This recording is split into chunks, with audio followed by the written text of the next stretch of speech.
السلام عليكم. النهارده هنعمل بسكوت بالزبده طعمه حلو قوي وناعم. هقولك على شويه حاجات هتخلي البسكوت يطلع معاكي ناعم ما يبقاش ناشف ابدا. تابعي الفيديو للاخر علشان تعرفي كل معلومه فيه. بس قبل ما ابدا ما تنسينيش بلايك وشير وسبسكرايب وتفعلي زر الجرس علشان يوصلك كل جديد. يلا بينا نبدا ونشوف هنعمل ايه.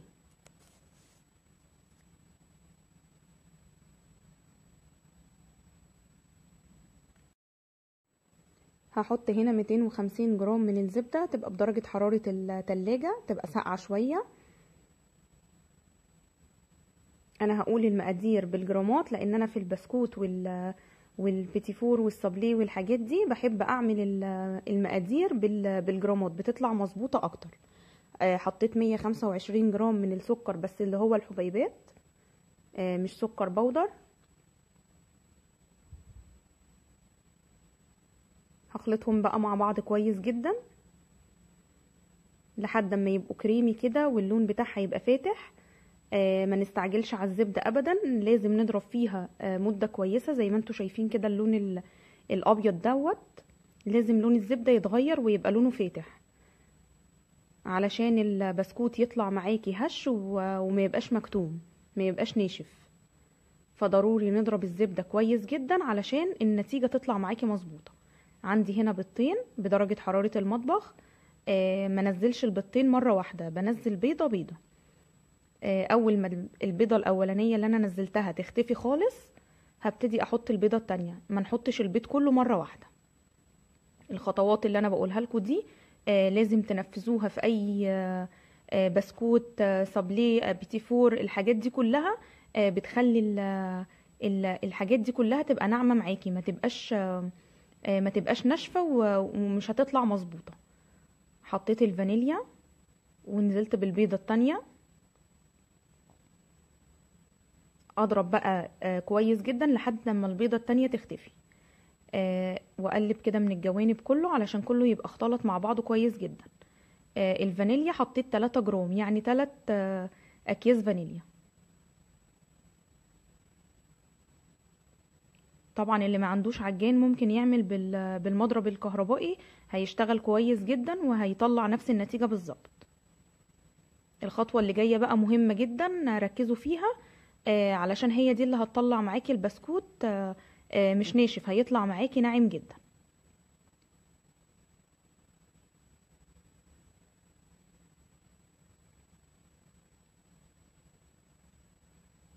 بعد ما اتأكدت ان البيض كده اختفى خالص هنزل بقى الحاجات دي كلها. واخر خطوة هحطها الدقيق. انا حطيت هنا شوية ملح صغيرين وهنزل ب 375 جرام من الدقيق. اول ما انزل بالدقيق بقلب لحد ما الدقيق يختفي خالص واوقف عجن، ما عجنش تاني ابدا، لان انا لو عجنت كتير في البسكوت هينشف معايا ومش هيبقى حلو. فاول ما واعجن بايديا، ما عجنش بالعجان بقى خلاص. اول ما الدقيق يختفي كده خالص ويبقى اختلط بالحاجات كلها، خلاص بقى ما عجنوش تاني. زي ما انتوا شايفين كده خلاص هو الدقيق زي ما انتوا شايفين اختفى خالص. هحطها بقى على كيس وما تقلقيش خالص من التلزيقه دي، لان احنا في شغلنا كله لما نيجي نشتغل كل لما نيجي نعمل خطوه بنحطها في التلاجة وزي ما انتوا هتشوفوا دلوقتي. انا لميت كده العجينه كلها وحطيتها في كيس بلاستيك. هسيبها ترتاح في التلاجة من ساعة لساعتين علشان اعرف اشتغل بيها تاني. طبعا الاكياس البلاستيك احسن حاجة تشيلي فيها البسكوت علشان هيطلع معاكي على طول مش هيلزق. واقفلها كده كويس جدا علشان الاطراف ما تنشفش معايا.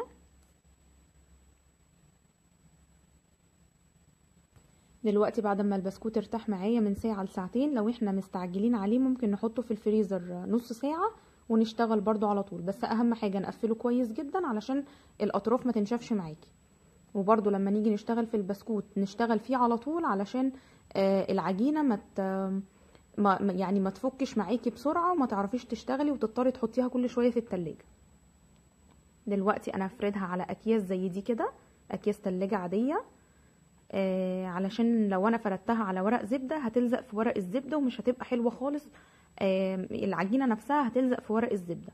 فاحسن حاجة ان احنا نفرد على ورق سوري، على اكياس زي دي كده، علشان العجينة هتطلع معايا على طول. هحط اكياس من تحت واكياس من فوق، وهبتدي افرد البسكوت، وهوريكم هيطلع بكل سهولة ازاي.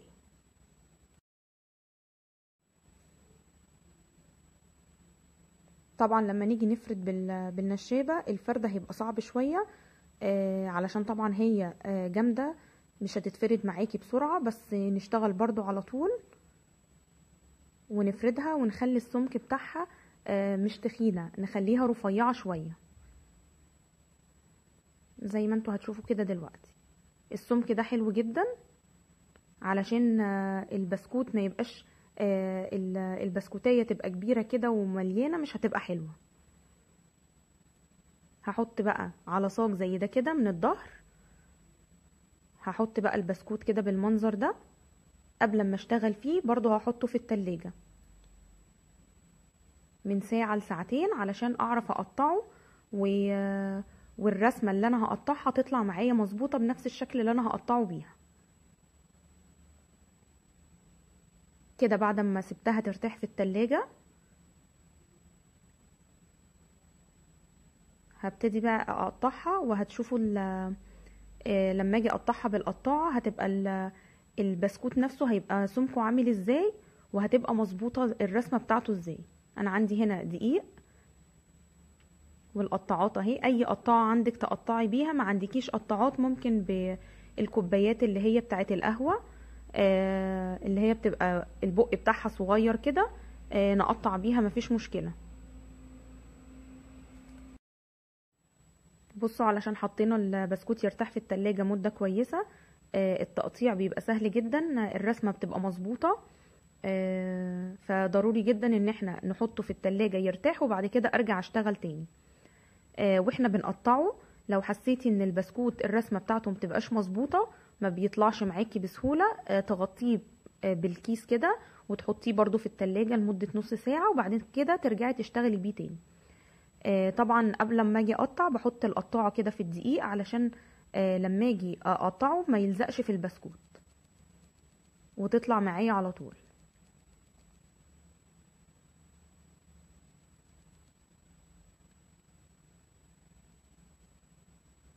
بصوا بيطلع على طول، لان طبعا البسكوت ساقع معايا والزبدة ساقعة، لان الزبدة لو بقت بدرجة حرارة المطبخ مش هيطلع معاكي الرسمة مظبوطة. بعد كده هحط بقى في صاج ورق زبدة واحط البسكوت عليه، وممكن ما تحطيش ورق زبدة خالص لان هو فيه كمية زبدة كويسة جدا. هخلص بقية الكمية واوريها لكم كده بعد ما قطعتها كلها. طبعا هحطه برضو في التلاجة تاني يرتاح شوية علشان اعرف افرغه من جوه، وهتشوفوا هيطلع معايا برضو على طول ازاي. كده بعد ما ارتاح ساعة في التلاجة البسكوت مسك نفسه تاني، لان طبعا الزبدة لما بتبقى بدرجة حرارة المطبخ بتحس ان البسكوت نفسه مش هيظبط معاكي وانتي بتقطعيه. انا جبت قطاعات اصغر من القطاعات اللي انا قطعت بيها، برضو هحطها في الدقيق كده وهفرغها من جوه علشان لما اجي ازين. بصوا بتتقطع معايا على طول لان البسكوت ساقع معايا، فلو مش مرتاح معاكي في التلاجة مش هيظبط خالص، والرسمة اللي جوه مش هتتقطع مظبوطة. انا هقطع واحدة وواحدة، يعني هفرغ واحدة واسيب واحدة. هخلص بقى بقية الكمية كلها وهرجع اقول لكم نعمل ايه.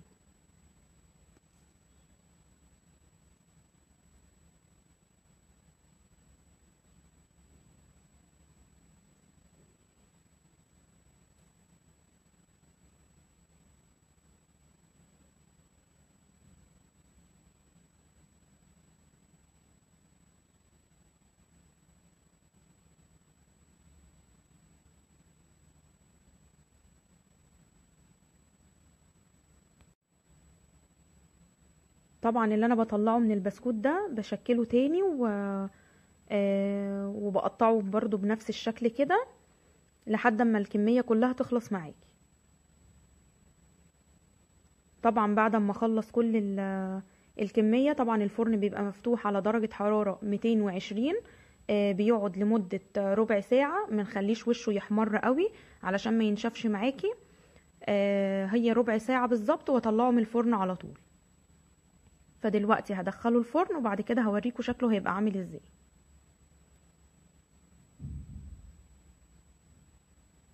كده بعد ما طلع معايا بصوا، وشه مش محمر او حاجة.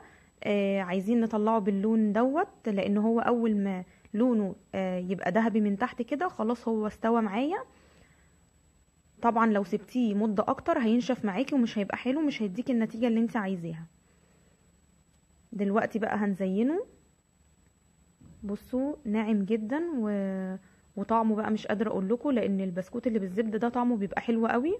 لازم تجربوه وهتشوفوا طعمه هيبقى عامل ازاي. دلوقتي بقى هنزينه. التزيين اللي انت بتفضليه اشتغلي بيه.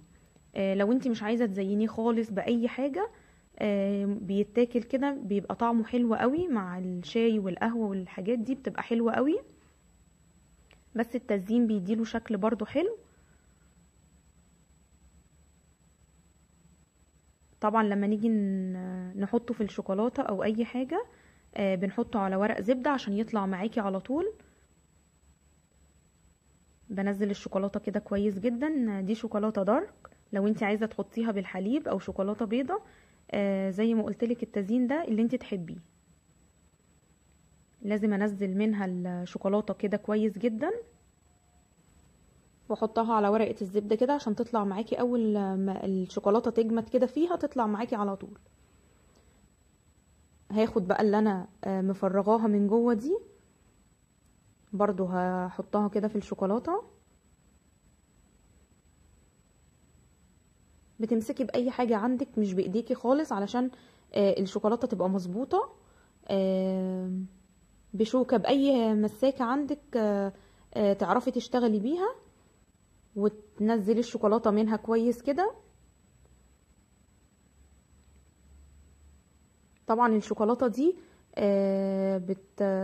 بتخليها تفك على حمام مائي. بتحط لها معلقتين من الزيت كده. هي دي 200 جرام شوكولاتة، انا حاطه لها معلقتين زيت كبار علشان طبعا تديكي اللمعة اللي انت شايفاها دي.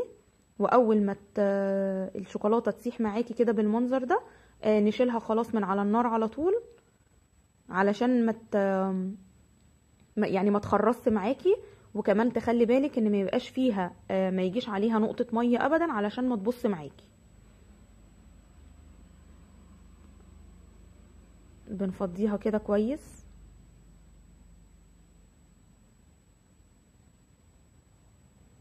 انا هوريكي كذا شكل كده من التزيين وانتي بتعملي الحاجة اللي انتي حباها.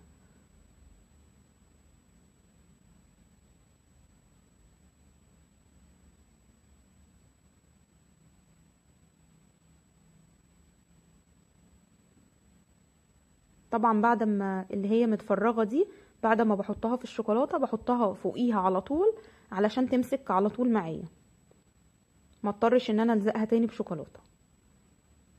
بنزل الزوايد كده منها وبحطها فوقيها. طبعا هي مفرغة من جوه، هوريكم هنزينها ازاي برضو دلوقتي. بتحطي بقى في الحاجة المتفرغة دي، لو عندك جوز هند، اي حاجة انت حباها. زبدة اللوتس اللي هي قدامنا دي هنحط برضو منها. عندي برضو هنا جيلي اي نوع عندك. طبعا بعد ما بتعمليه بالمية السخنة وتدوبيه، اللي هي الاكياس اللي هي الجاهزة دي، بتسيبيه يبرد خالص. ما يبقاش ماسك نفسه، لا يبرد تماما، يبقى عامل زي المية. بعد كده هوريكم نزين بيه ازاي.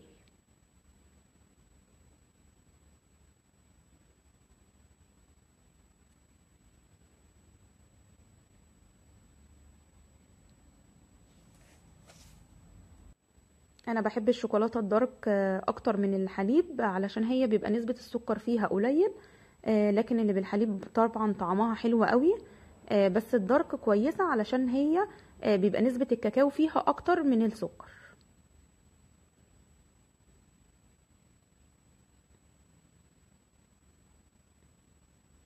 انا حطيت واحده بقى من دي، هحط عليها اللي هو النجمه اللي هي متفرغه دي. مش هحطها في الشوكولاته خالص عشان هوريكم برضو التزيين فيها هيبقى عامل ازاي.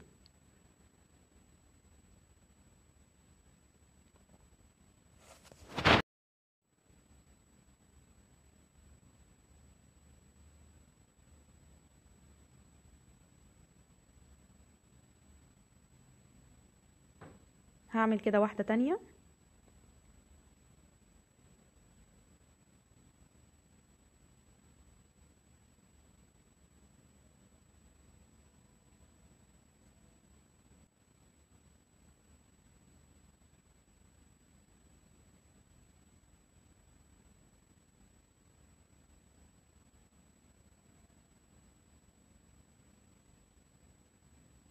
نشتغل برضو على طول علشان الشوكولاتة طبعا احنا في السقعة هتمسك معاكي. هي كل ما تحسيها ان هي ما بقتش سايلة كده بالمنظر ده، بتحطيها على حمام مائي وتخليها تفك برضو وتشتغلي بيها.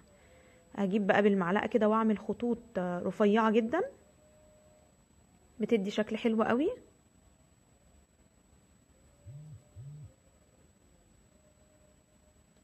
بمسك كده المعلقة وزي ما انتوا شايفين كده وبعمل خطوط رفيعة جدا.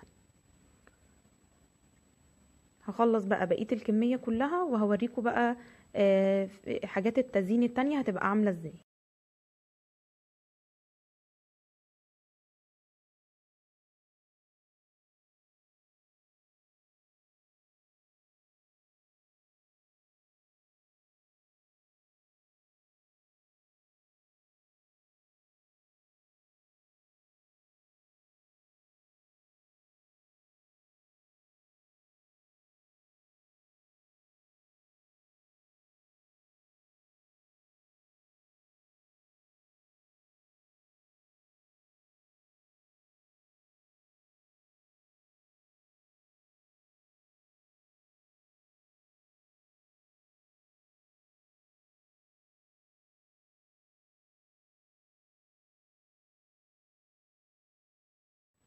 طبعا دي مش الكمية كلها، انا عملت عشان اوريكم بس التزيين اشكاله هتبقى عاملة ازاي.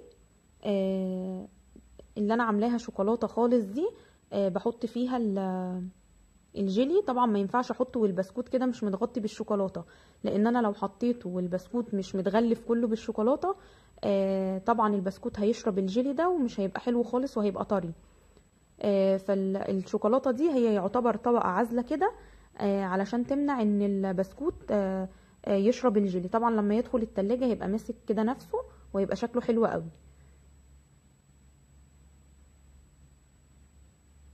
دي كده طريقة.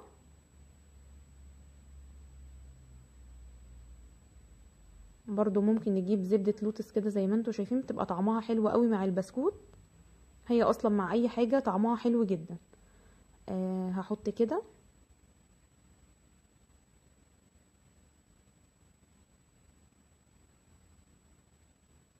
بمسكها كده وبظبطها علشان تبقى متسوية من فوق كده، يبقى شكلها يبقى مظبوط.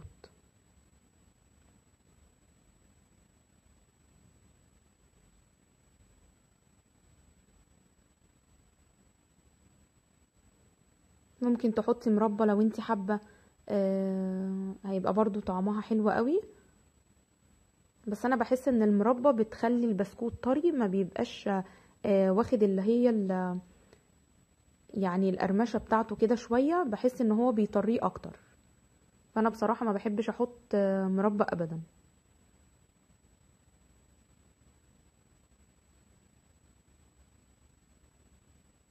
طبعا زبدة اللوتس دي عندنا منها انواع مش اصلية وبس طعمها حلو برضو. سعرها بيبقى يعني اوفر شوية من الاصلية، لان الاصلية دلوقتي غالية جدا. الانواع اللي نازلة المصري حلوة جدا. جربوها وطعمها هيبقى حلو برضو. هخلص بقى بقية الكمية واوريكم شكله هيبقى عامل ازاي. طبعا زي ما انتوا شايفين شكله حلو قوي. مش قادره اقول لكم البسكوت ده طعمه حلو ازاي، لازم تجربوه. ان شاء الله الوصفه تكون عجبتكم، جربوها بقى وقولوا لي رايكم ايه. اشوفكم في فيديو جديد ووصفه جديده، والسلام عليكم ورحمه الله وبركاته.